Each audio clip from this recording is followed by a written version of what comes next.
Welcome back to the Daily Dizzle for Friday, July 8th, 2011. Tommy Dizzlemits here as always. Today we're taking a quick look at the weekend box office. Transformers has been dominating for the last week and a half ever since it was released on the theaters. It crossed $200 million in 8 days.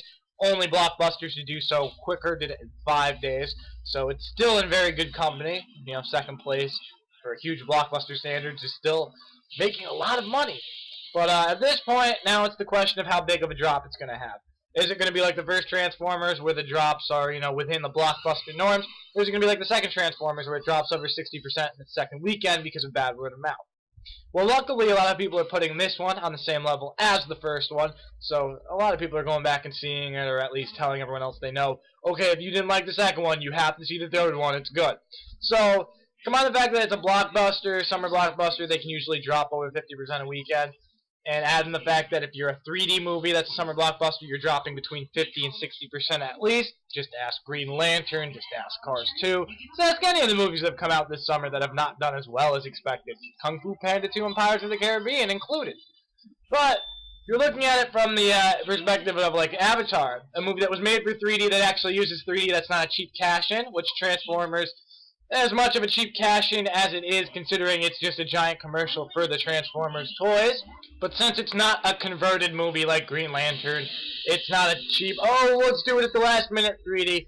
It was intended to be seen this way, so people aren't going to be running away from it being like, man, that was shitty 3D. They're going to be like, well, the movie might not have been good, but the 3D was actually okay. So, expected to drop somewhere between 50 and 60%, which will actually be on the low end for a 3D movie that's currently out. Should still take the #1 spot with over 40 million for the weekend. Now, the big story will be between the two openers, which one is going to open higher. The Zookeeper, when it first came out, it was trying to capitalize on Paul Blart and Kevin James' success with the family movie audience. However, the facts can't be denied. Paul Blart got terrible reviews. Kevin James' last movie to open, The Dilemma, was his lowest opening so far. Under 20 million. So at least with the Zookeeper, they've been pushing the talking animals, trying to get the Dr. Dolittle recipe for success in there. If it can hit 20 million, that'll probably be alright. Even if it's in the mid-teens, they'll compare it to Mr. Popper's Penguins earlier this summer, which, while not a huge success for the genre, still made money. So Kevin James is just looking to try and steady his career at this point. But the breakout hit could be Horrible Bosses.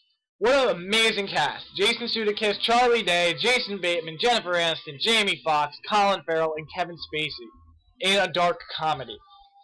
That can't be any more perfect. Not to mention that I've been looking forward to Jason Sudeikis and Charlie Day re-teaming ever since they were in that crappy little Drew Barrymore Going the Distance romantic comedy. Wasn't crappy. I enjoyed it except for the fact that it was way too predictable, and they were the breath of fresh air in it. Obviously, you can tell that they've kept their chemistry from that movie and rolled it right into this one, despite the fact that, okay, the Zookeeper put out trailers and stuff early to get the point across that it was a family movie.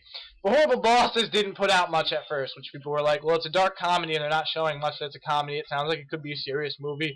It's not going to do well.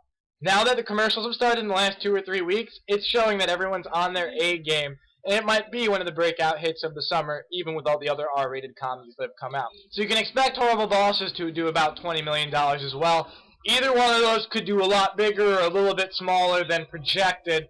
Depends on just which one clicks with the audiences better. But we won't know that for sure until Monday, so be sure to tune back to the Daily Dizzle then. We'll have analysis of the weekend box office actuals when they're in. So thank you guys for joining us here as always. For the Daily Dizzle, I'm Tommy Dizzlemits.